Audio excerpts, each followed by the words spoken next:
உன்னை முதலமைச்சர் ஆகின அந்த அம்மாவே தூக்கி போட்டு நீ யாரு வேலைக்காரின்னு சொன்ன நீ நன்றி மறந்த நீ எங்களுக்கு எப்படி செய்வ? சொந்த மாநிலத்திலேயே அகதியா இருக்கிற சூழ்நிலை வரும் சார். மந்திரி சபையை டெல்லியில தான் போட்டு பேசுவாங்க. அதிமுக ஆபீஸுக்கெல்லாம் போக முடியாது. இவங்க வாடா நாய பயில எடுத்துட்டு வாடா, அங்க வாடா, எல்லாத்தையும் எடுத்துட்டு வாடா, யார் யார் என்னென்ன கேட்டுக்கிறேன். யாரும் டெல்லிக்கு போய் வடக்கனை கொண்டு வந்து ஆதிக்கம் செலுத்த வைக்கிறீங்க. யார் ஆரம்பிச்ச கட்சி இந்த அதிமுக?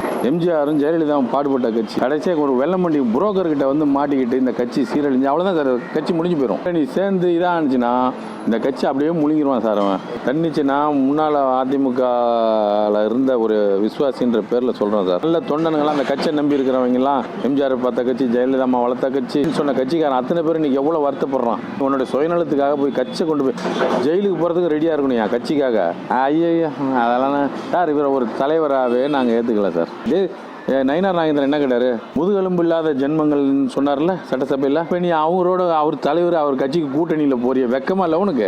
வெக்கமா இல்லை? அல்ல எடப்பாடி கொஞ்சமாவது யோசனை பண்ண. நம்ம போன வாரம் இந்த மாதிரி பேசினோமே, இந்த வாரம் இந்த மாதிரி பேசினோமே, மக்கள் என்ன நினைப்பாங்க? ஒரு விவரம் தெரிஞ்சவங்க என்ன நினைப்பாங்க? புத்தி உள்ளவன் யோசனை பண்ண மாட்டான். இவனடா அவன் தலைவனாம அப்படின்னு நினைக்க மாட்டான். இவர் ஒரு லீடர்ஷிப்பாகவே பார்க்கல. இருந்தாலும் ஒரு வியாபாரி சார், வியாபாரி. எடப்பாடி ஒரு வியாபாரி. இந்த இவ்வளோ ஒரு கேவலமான ஒரு கூட்டணி சார் இது சார். தமிழகத்தை வஞ்சிக்கிற கூட்டணி. அப்படி இருக்கிற ஒரு கட்சியோட நீ போய் கூட்டணி சேர்ற. தமிழக வேலை வாய்ப்பு எல்லாத்தையும் பறிச்சிருக்கிறான். போன 4 வருஷம் ஆட்சியில தான் நீ வந்து டிஎன்பிசி குரூப் எக்ஸாம்ல எல்லாம் வந்து வட இந்தியர்கள் வந்து எழுதலான்ட்டு பர்மிஷன் கொடுத்தது உன் ஆட்சியில தான். இப்போ நீ திருப்பி வந்தா என்ன நடக்கும் இந்த நாட்டில், தமிழ்நாட்டில்? தாங்குமா?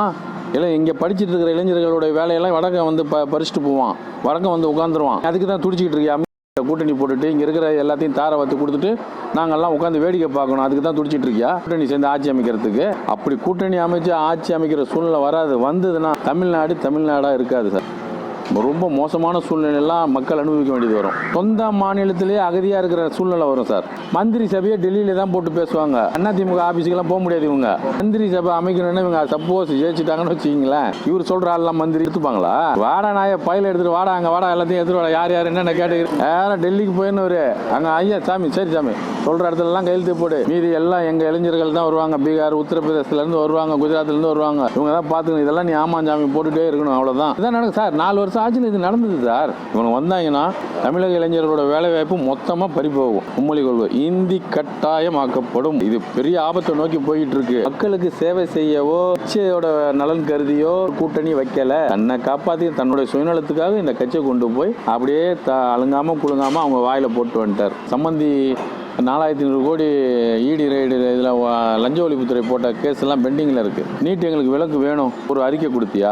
இல்லை தொகுதி மறுவரை சீரமைப்புன்னு சொல்றாங்களே, ஏதாவது ஒரு அறிக்கை விட உன்னால எதுவுமே பேச முடியல. எப்படி கட்சி தலைவனா இருக்கிறன்றது உன்னை எப்படி தலைவனா அந்த கட்சியில ஏத்துக்கிட்டாங்கன்னே தெரியல. தமிழக மக்களுக்காக தியாகத்தை செய்ய போறாரு, மக்களுக்காக சேவை செய்ய வர்றாரு அவரு. ஒரே கேள்விதான், மக்களுக்கு சேவை செய்ய வர்றாரு அவரு. உன்னை முதலமைச்சர் ஆகின அந்த அம்மாவே தூக்கி போட்டு நீ யாரு வேலைக்காரின்னு சொன்ன நீ வந்து பேசலாமா? மக்களை நாங்களாம் நம்புவோமா? எப்படி நம்புவோம்? மறந்த நீ எங்களுக்கு எப்படி செய்வ?